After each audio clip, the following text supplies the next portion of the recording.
I always looked at it like the closer you come to death, Yeah. but don't die. Yeah. Great happiness. Good lives on vibe. the other side. Yeah. Yeah, and so that's why I let people. Ladies and gentlemen, welcome to another Bulletproof for BJJ podcast. Do you meditate? Are you mindful? Do you take some time to sit by yourself and think? Because today we're going to be talking about meditation, flow states, and rolling. Now, meditation, sitting in a room, all this sounds very different to rolling around on the mat and getting your face choked off, but they can achieve similar outcomes. So I wanted to talk a little bit about meditation and talking about getting yourself into a state of calm, relaxed steadiness and how that can feel, even though that might sound strange coming from the likes of me. Do you fuck meditation, Joe? Is this something you've done or do? Very irregularly.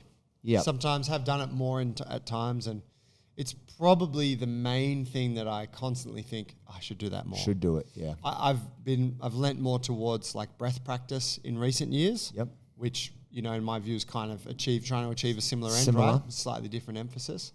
But about that. Yeah, cool. You? Yeah, so there was a period in time, like when I was living in Melbourne, when I first met my partner, Ola, we actually went to like a Tibetan Buddhist meditation thing. And it was really good. Like I felt really just very peaceful and calm post meditation. And it's interesting because depending on how effective that experience would translate to how calm I felt thereafter, and if it carried over to the next day or whatever. If I wasn't particularly mindful, like I was in the room, but still my monkey mind was chattering away, I could walk out and not feel like it was effective. Yeah. And the funny thing for me was it reminded me of Jiu-Jitsu, because sometimes when I would leave Jiu-Jitsu, I'd feel like kind of blissed out and just like all the worries had washed off me. And I was like, yeah, like the world's not so bad, I can deal with this. But then sometimes I'd leave jiu-jitsu and I was like, I got swept, and it would leave me more worried and my mind more busy, which I think was probably, reflective of how I engaged with the thing at the time. Yep. And what was were you doing, was it a workshop or were you doing like regular classes? Yeah, regular class. So it was like a weekly or a twice weekly class with a monk. So our monk, Gendorning, so it's interesting because he's a Londoner. So he looks like Moby, like for those of you out there who are familiar with Moby, just like a bald white DJ guy, but incredibly serene. He looks like he's 25, but he's 50 or something. Like he's much older than he looks because he just is super serene. And has much younger than he looks. He looks younger than he actually is. Okay, yeah. Because he's always meditating. The guy meditates 6 hours a day and just lives up in the mountains basically in a monastery. Yeah. And he'd been ordained by whoever it was who's the head Steven Seagal. Yeah, basically. Steven he ordained him by Yeah, I could have torn your voice box out. Peace be with you, my son. It was awesome. I think the thing is, the good thing about him having had a life and worked in like banking and the corporate world was he talked about real life experiences and translated Buddhist tenets to real life. And it was far more relatable than just talking about ancient scripture and stuff like that. And I'm sure there's an element of that when you get higher up into that. But I would always leave it. And both Ola and I would leave those sessions and be like, oh, like how good is, like we just felt so good. And the reason why I want to bring this up is because I do feel, even though doing jiu-jitsu has the compound, like the dialed up effects of the stress hormones, but then the serotonin, the dopamine, the endorphins, so there's all that vibe. But I'm sure a few people out there listening to this would relate to that feeling of like you're post jiu-jitsu and it's awesome. It's a great feeling. I think a lot of us, that's why we get so into it. Yeah, kind of like the noise is gone. Yeah. You're settled. Yeah. Yeah. Shower for the mind. Yeah. It's just kind of washed it all off. And the reason why I wanted to bring this up, because even though one requires you to either be quite still or just zero in on a singular thing, jiu-jitsu, I feel, is a form of enforced mindfulness. So if someone's on mount, on top of you, they're sitting on your chest, and they're trying to choke you, you can pretty much only think about, don't choke. Like, I mean, obviously there's a lot of stress going on, but you have to stay focused to get out of that situation. Otherwise you're going to get choked. Yeah. But if you focus on the defense and you just really work hard on doing the right thing there, you cannot think about your bills. You cannot think about the Excel spreadsheet or whatever the you're like in that moment. Your partner is kind of enforcing you to be mindful. And I believe that that is a huge part of why we feel blissed out and calm post jiu-jitsu. Yeah. That's where I'm kind of drawing the parallels. And look, I don't know for sure because, you know, I read Flow, which is a great book by Miss Chek Mihai, who's a like world authority on flow states. And yeah, look, there's a lot. I reckon I've probably only been in a flow state a few times in my life, and most of them are when I'm fighting. Right. Yeah, like one was like in the finals, like when I won nationals for Taekwondo. Another one was when I was at Worlds. Another was when I was getting half beaten to death at the train station where cannot think about anything, not even thinking. Like Bruce Lee says, like it hits all by itself. Like you're not thinking, you just, your body's reacting and you're just observing it. And, you know, I think that, I don't know, have you ever felt yourself in a flow state of sorts? Yeah, I believe so. I'm not, you know, I don't know exactly what it is, right? And so I'm like, yeah, I think that was flow. I mean, a simple example, is it not, when you're kind of driving somewhere and you are thinking about something and then you realize that you just arrived at where you were going and you didn't consciously like try to drive? No. Is that not something along those lines as well? It's possibly similar. Right. But that's probably more mindlessness than mindfulness. That's just reckless, Joey. Guys, my only advice is stay the off the road when Joey's out there. When you see that van, turn around. But the flow state's like people surfing, right? It's like when things you're just doing the thing, and you're not consciously it's almost as though your body is doing it and you're along for the ride. Yeah. Because your skill or your practice or whatever it is has taken over, and you're like, like you almost achieve a form of mindfulness and stillness, even though there's furious action and stuff going on around you, or you are actively doing so much, but your mind has become kind of quite still in the moment of flow. Yeah. And a lot of people crave that. Artists often experience it when they're creating something. Joe, you might experience it when you're mowing that big ass grass on your tractor. Tractor bumping along. No, I get it when I'm working with timber. Right. Definitely when I'm on the tools, or if I'm cooking. Creative outlet. Yeah, for sure. And just doing it and kind of like, and it's often, I mean, I also cook at times and I'm just like, it's a struggle. And I'm like, you know, but yeah, no, there's a lot of times when I'm like, I don't know, I'm in a different state. Yes. You know, someone comes in to talk to me and I'm kind of like, nah, we're on different wavelengths right now. Yeah, for sure. But yeah, I mean, so you know what I find an interesting, because I agree, like the jiu-jitsu forces you to have that. Yeah. And I would kind of say that even if you, say someone who's new at jiu-jitsu, who doesn't know the defenses to these situations, who's finding themselves getting mounted and just keeps getting tapped. Yeah. Right?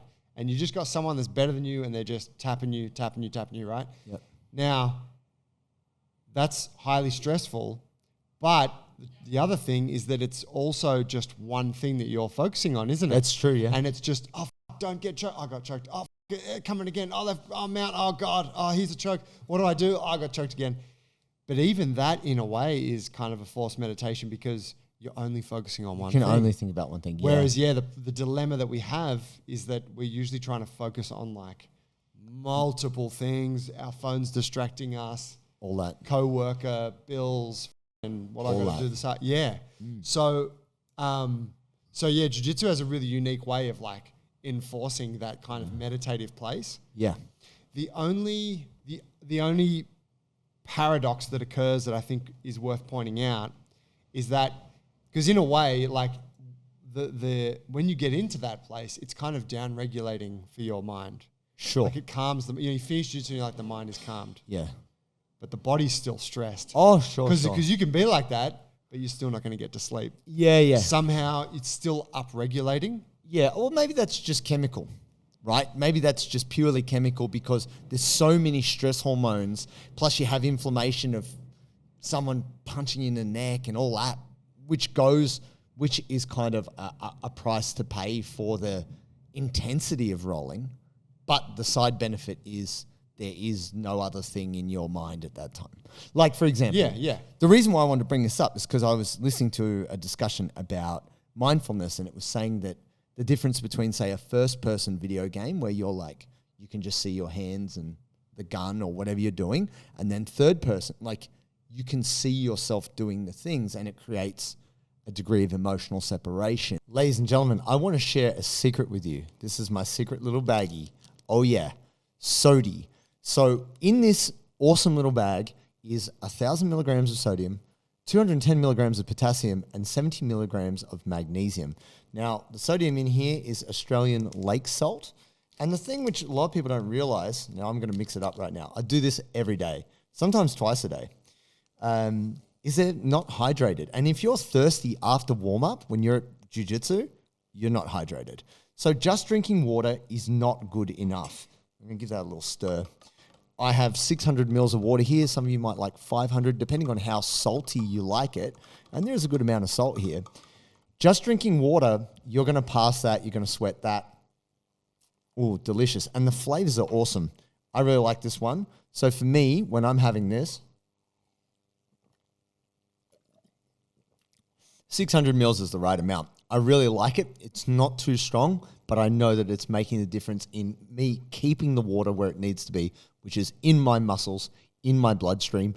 And if you want to roll better, staying hydrated is absolutely key.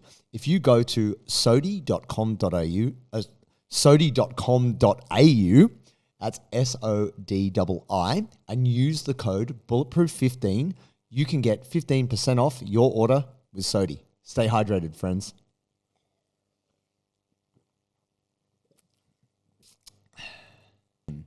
Whereas when it's first person, it's Joey doesn't fuck with video games. third person, amazing. No, but I'm saying that it was more that if you can take the third person position on what's happening to you, then you can be calmer about it. You know, right. It's not as like, why is this happening to me? It's like you can step back and be like, oh, this is happening because of X, Y, Z. Like it's trying to create a degree of emotional detachment so you can actually process what's going on and realize, hey, it's not that bad, or this is how you solve your problem, blah, blah. And what was interesting about this is like their whole argument was moving towards a state of peacefulness. But what I know about jiu-jitsu is it's far from peaceful, but you can still do this.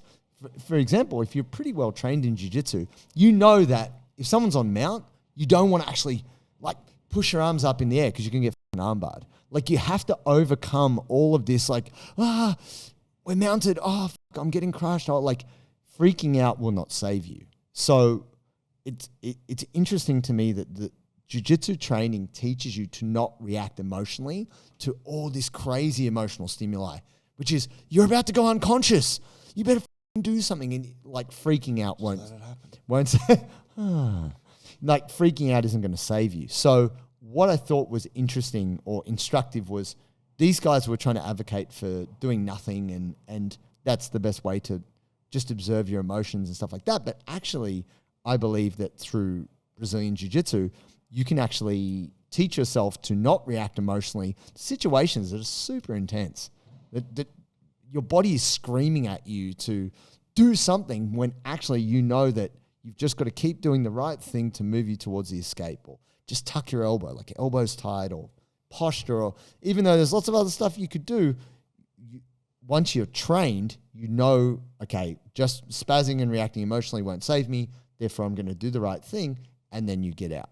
Yeah. And then I think that's actually a very cool aspect of jiu-jitsu, is that it ultimately teaches you not to react in an unconditioned emotional way in situations that are super high pressure. Yeah. And then that can have really positive crossover to other things in life. Yeah. Yeah, absolutely. They're the calmness under pressure. And you see it with like really great competitors, I guess, in any sport, right? Where it's like, oh my God, the game's on the line, or oh my God, this person's down 16 points, or whatever it is, and then they pull out the sub, or they score the match-winning goal, or whatever it might be. You're like, how did they have the poise or the mental clarity to be able to just be like, no, I'm just doing what I always do. Yeah, that's really exceptional, isn't it? I think you probably see more of it now, like in combat sports. Like we're probably almost a bit. Look at me now. Look at me now. But he's amazing, right? Like Yeah. he's so controlled during the fight. Yeah. And then he has this, he's seen Leon Rocky Edwards. Yeah, like he's Stop feeling sorry for yourself. You got to pull this from the fire. bro, that scene when the second time he fought Kamaru. I'm not. When Kamaru walked up to him at the beginning, Kamaru does that. Yeah. And Leon Edwards just like bang, Headshot. bam, bam, bam. It was like Headshot, it was the dead. coldest he was doing it over Bruce or over Herb. What else? Like Yeah. so cold. Yeah. But yeah, so what was I talking about? Yeah, fighters like him, Composure. fighters like Covington as well, right? He's a pretty composed guy. Yeah. Izzy really, Israel Adesanya stood out to me. Nose breathing a lot and just highly controlled. Yeah. And you're like, man, like you can see how hard they're working to maintain that Stay composure. calm. Yeah. Versus like, you think back to some of the earlier UFC fights where it would just be scrapping. Just wild. And just, getting after Pure it. emotion. Yeah. And whatever. For some people that works better. You would say for Bisping, for Michael, that worked for him. He needed the fire and the emotion to bring his best competitive spirit. You do see it in jiu-jitsu as well. You definitely see it in like professional football and stuff, right? Yep. But it is exceptional. I think about it whenever I'm watching, say, I watched that Beckham thing recently on Netflix, which is sick, by the way. And I'm not a big fan of football, but I always played football growing up. Right. Big fan of playing it. And Soccer, for those of you who are not familiar. that's right. And what stood out to me there was that, like, they're the two biggest teams playing against each other, and they're 3 goals down, and there's 2 minutes to go. And, like, they score or whatever, they equalize, right? It's like 3-2 and they equalize. And you're like, I've been in games where you're down and the other team's been beating you consistently for the last 30 minutes. Yeah. I never felt any way to bring myself back into the game. You're always just like, do you know what I mean? That sense of defeat, or we can't do it. Yeah, it's hard. And we know statistically in jiu-jitsu, like the person that scores the first points usually Typically wins. So it's like, I'm definitely in my career, like if people got ahead of me, I don't think I ever came back or hardly ever came back. It's very hard.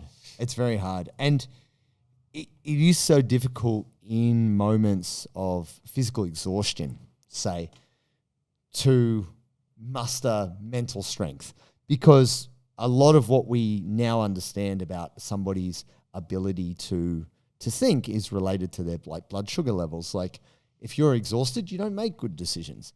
It requires a ridiculous level of mental toughness or training to be able to go from a point of pain, suffering, and exhaustion and go, no, I can change this.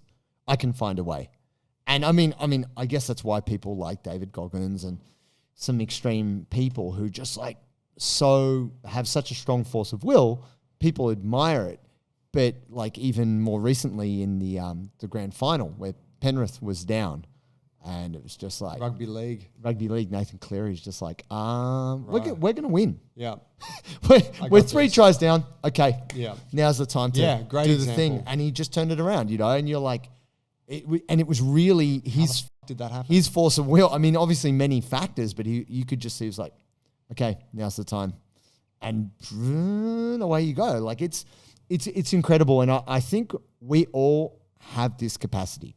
I think we all have it, and they say that the key to, like, actually Naval says this is it comes from Pascal, like a philosopher and writer from many years ago, said like the root of man's suffering or human suffering is that they can't sit in a room by themselves for 30 minutes. You know, like to deal with your own thoughts, right? Most of us have so much stuff going on in our head that if we try and sit still and we take away our distractions, we're overwhelmed with how crazy our mind is. I'm excited. Why's that? We have an apparel sponsor, Parry Athletic. Bro, George came through, messaged us on the Instagram, said he's been following our program for ages. He's getting stronger and more mobile. And he's got this cool gear company called Parry, and he wants to send us some stuff. And he told me that his mission was to create the best pair of training shorts ever. Yeah, he wanted something that he could lift and roll in, and that could accommodate thick, muscular thighs and hips. And that suits us. Speaks to us. Also, what I like is I love the colorful design. It actually looks really cool. I am the most colorful dude on the mats these days, hands down. I think the thing that I've loved about it is just it feels good. It feels good. It looks good.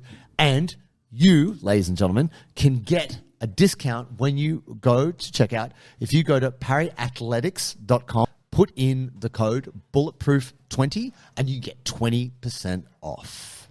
Oh, yeah. What I think is really amazing about jiu-jitsu is when we're put under that pressure of the kind of life and death, like you must act now, with the right training, you can find your way out of a really bad situation, which is, even though it's simulated, it's someone choking you to death, basically, or someone about to break your leg. And you can actually find the way to stay composed, use your body, and get out of there. And that's a huge relief, right? It's a relief to escape, but it's also a relief to come back and choke that motherfucker in return. But yeah, it's really interesting to me that we get so highly addicted to Brazilian Jiu-Jitsu, but I honestly believe that it is the craving of this post-Jiu-Jitsu stillness, which is, in my opinion, similar to meditation, but better, because you've got all the other good feelings with it of endorphins and everything else. So yeah, I think it's I always looked at it like the closer you come to death, but don't die. Yeah. Great happiness. Good lives vibe. on the other side. Yeah. And so that's why people love CrossFit. Yeah. People love doing really hard Extreme conditioning sports. workouts. Yeah, jumping out of planes and shit. Yep, training jits. I would say that I get less of that feeling now in jiu-jitsu. Sure. Because of how experienced I am. Yeah. But I look back at the earlier years and it was just every day it's that. But do you think it's because you feel less, like you've desensitized a little bit? Where Probably. you're like, I know I'm not going to die. Whereas a white belt rolling with you is like, I'm going to die, I'm going to die, I'm going to die. You know what I mean? Like it probably is that. And I don't know, you have different expectations of yourself, don't you, as you get better. And so it's not just like, you can just go to war with someone. Yeah. When you're a blue belt or white belt and it's just like, oh, that was epic. But if I go to war with someone now and I'm just like, why did I let that happen? Yeah. Like, why did it become so reckless? You know what I mean? Unless it's like a really technical war or it's like, but usually it's like those scrappy matches. That escalated quickly. Yeah. Joey killed a man with a trident. Gonna have to lay low. Because I guess for me, the thought process around all of this was, I listened to this really long podcast and it was all, for the best part, they were talking about being mindful. But I feel the thing that they really missed, and this is something I wrote for myself a while ago, which is a kind of personal philosophy, which is happiness through effort. Happiness isn't achieving a state of nothingness. Like, most of us will feel our happiest once we have struggled in the name of something we care for. So it's not just struggling to feed your family or just struggling in life, but working hard or fighting for something you care about and then applying that effort towards in the name of something you really value or care about. That's the time when you're happiest, whether it's building a wall or doing something for your kids or achieving an outcome on a project or working really hard to lose that weight, and then you lose that weight and you're like, I did it. It builds self-belief. And this idea of happiness through effort, I think, is absolutely at the heart of jiu-jitsu. And that's why when you fall in love with it, it's kind of hard to give it up. Yeah. Even though it can it can take a lot from you to get that feeling. Yeah. You know, I think a slight side point that I have because I do agree that like a lot of us love that feeling about jiu-jitsu, and it is a real benefit of jiu-jitsu, right? That you have this stillness post-training. Yep. But it comes at a cost. Yes. And the cost is physical trauma. Yeah. And we've seen this with like people who are like, oh, I just got to roll every day. I just got to train 5 days a week. And it's like, that's fine for some, but when it's like a 45-year-old, you know, mother of 3, it's like, my back's really sore all the time and my neck's jacked. You're like, oh, look, I know you're chasing this thing and that's real nice, but you're burning shit in order to have that. So I do think there's a case for like, while there is this benefit, it doesn't just mean that you should go and do as much of it as you can. No. Right? You got to understand that there's the price. Definitely. And the other thing too, which, you know, we advocate for, is that in order for you to be able to pay this price, you have to then go and earn some money, which is the lifting and everything else, so you can then, enjoy it to its fullest capacity. Yeah. But that's why meditation is far more easy for everyday humans, because they don't have to get their face squashed. They don't have to get choked. They just got to sit still and breathe and be calm. And isn't that nice, you know? So the reason why I say this is I am going to be bringing meditation back in as a regular thing for myself, because I know I'm happier when I do it. And it's way easier. You don't have to go anywhere. You don't have to wash a gear. You can just sit and breathe. And you don't have to do anything crazy other than just pay attention to how wild your brain is. Like, we actually used to do this when I did Taekwondo. My coach would make us sit and count from 10 to 0. And he's like, you can only think about the numbers. The only thing you're allowed to think about is 1, 0, the number 9, the number 8. And he said at any point, another thought comes in, you have to start again. And I actually got to 3 one time. This is like, I'm like 12 years old. And Dorothy the dinosaur came into my mind. Oh, Wiggles, dog. Like it, I thought I'm about to achieve enlightenment here, right? I'm about to levitate and become a Buddha. And Dorothy the dinosaur me up. But no, definitely. I think that for people who are struggling, because a lot of people struggle with the FOMO of not being able to get to jiu-jitsu, I actually think spending a little bit of time meditating, and it doesn't have to be half an hour, it could be like 2 minutes, 5 minutes, just sitting, closing your eyes, breathing, is actually, it's a great relief from the stresses and inputs that we get from social media and all the other shit. Yeah. And it doesn't have to be related to a religion or Buddhism or any of that. You don't have to listen to tapes. You don't need a app. I think the fact that you need an app for mindfulness is kind of oxymoronic. But yeah, just sit still, chill, and breathe. I think is a huge thing to that. I like it. I'm keen to see the new 2024 JT. Well, I got calm and relaxed. Well, I got a little secret thing, man. Oh wow! Should I share? Go on. Gonna drop caffeine next year. Oh, damn. I don't mean like as in drop liquid drops of caffeine into my eyeballs, like dropping acid. Ditch it. I'm gonna stop consuming it. Wow. And just see what that does to me as a human. Wow. It's gonna be a big move. Be a journey. Have you set a time period for this? Yeah, I've kind of already starting to back off. I'm gonna kind of like junkies with you need to, right? Because you get the headaches and shit, I'm sure. Oh, no. Most of us have. Day 2, day 3, it's real bad. Yeah. It's super bad. Caffeine addiction is real. It is a real thing. It's a very, very privileged thing. But yeah, just black tea and just try and. But doesn't black tea have caffeine in it? Yeah, but I'm saying this is my method between now and between now and the new year to try and bring it down, and then new year just go okay. No coffee. But so what are you going to do? 6 months, the whole year? Oh, I'm just going to run it and just kind of see how that goes. I don't know. Could wreck the podcast.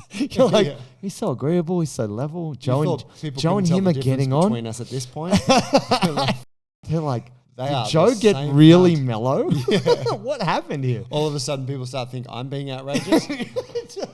Joe dude says some wild shit. I feel like JT had the much more considered arguments. No. I look forward to contradicting myself. Yeah, I look forward to it too. Observing it and not judging you for it. Now you say it, Joe. Grappling is fighting. You just called it fighting earlier on the app. You Did I? said, you said the flow state happened when you were fighting, and you said it was a Taekwondo event. There was competing in worlds. It has often happened when I was fighting, but I was actually referring to getting shit kicked out of me in the street. But then the third one was street. I did. But worlds was in there. It was competing at Worlds, and maybe I misspoke. Levels of violence. I think no, it's cool.